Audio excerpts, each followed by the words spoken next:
Shalom, karena kemurahan dan anugerah Tuhan, kita dipertemukan kembali dengan renungan suara gembala hari ini. Mari kita bersyukur dan terima kasih kepada Tuhan.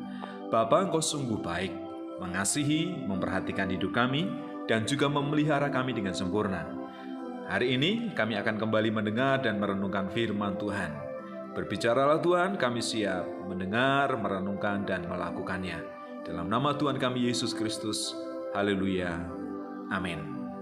Tema firman Tuhan yang kita renungkan hari ini adalah kasih karunia dari surat Roma pasal 3 ayat yang ke-23 sampai ayat yang ke-25. Demikian firman Tuhan. Karena semua orang telah berbuat dosa dan telah kehilangan kemuliaan Allah. Dan oleh kasih karunia telah dibenarkan dengan cuma-cuma karena penebusan dalam Kristus Yesus.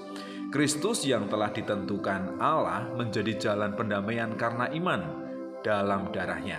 Hal ini dibuatnya untuk menunjukkan keadilannya, karena ia telah membiarkan dosa-dosa yang telah terjadi dahulu pada masa kesabarannya.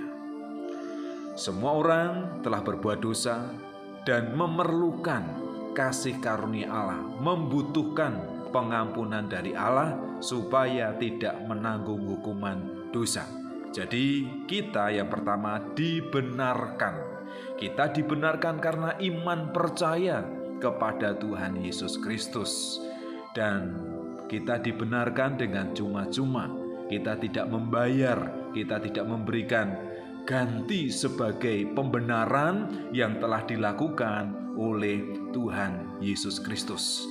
Kita perlu menghormati, kita perlu menghargai, dan kita perlu menjaga kehidupan kita yang telah dibenarkan oleh Tuhan Yesus supaya tidak kotor lagi dengan dosa.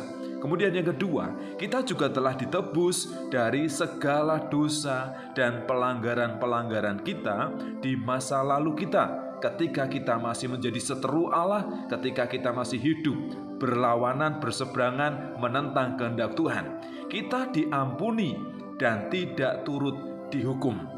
Karena pengampunan yang dikerjakan oleh Tuhan Yesus itu melepaskan kita dari tuntutan hukum dosa. Jadi segala dosa kita ditebus dan ditanggung oleh Tuhan Yesus di atas kayu salib. Bersyukurlah dan berterima kasihlah kepadanya. Kemudian yang ketiga, kita diperdamaikan. Jadi dengan darah Kristus kita diperdamaikan dengan Allah Bapa, sehingga kita bisa berdoa, kita bisa berseru, dan kita bisa menikmati keadilan Allah yang nyata dalam kehidupan kita. Ia tidak memperhitungkan dosa-dosa dalam masa lalu kita. Ia membiarkan dalam kesabarannya karena ia menunggu kita bertobat, kita datang kepadanya, kita mengakui segala dosa kita dan berbalik kepada Allah. Dan kita diperdamaikan melalui korban darah Kristus di atas kayu salib. Jadi apa yang perlu kita lakukan dalam hidup kita? Akuilah segala dosamu dan bertobatlah. Jangan mengulang dosa yang sama. Kemudian hiduplah dalam terang firman Tuhan. Bacalah firman Tuhan sebagai aturan-aturan ketetapan yang mengatur kehidupanmu. Jagalah hidup persekutuan dengan Tuhan yang harmonis, yang baik. Peribadahan dengan Tuhan itu harus dijaga. Jadi kita tahu waktunya untuk bekerja, waktunya untuk beribadah, waktunya untuk menyembah Tuhan. Kita harus konsisten. Kita menghargai, kita menghormati pengorbanan Kristus yang telah menebus dan mengampuni segala dosa kita. Semua orang telah jatuh dalam dosa. Dengan kasih karunia dalam Kristus, kita dibenarkan, ditebus, dan diperdamaikan dengan Allah Bapa di dalam sorga.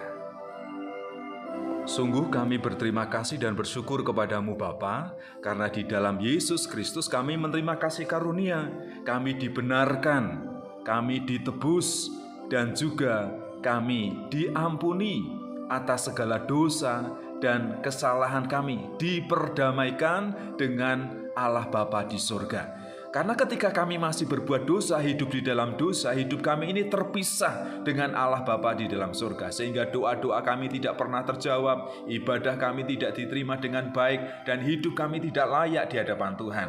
Kami bersyukur hari ini Engkau mengingatkan kami bahwa Kristus telah berkorban untuk kami. Dalam beberapa hari ke depan kami akan merayakan Paskah.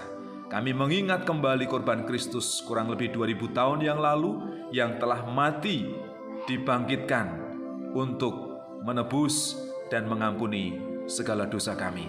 Kami sangat bersyukur dan berterima kasih kepada Tuhan. Biarlah berita sukacita ini kami teruskan dan kami sampaikan kepada orang lain.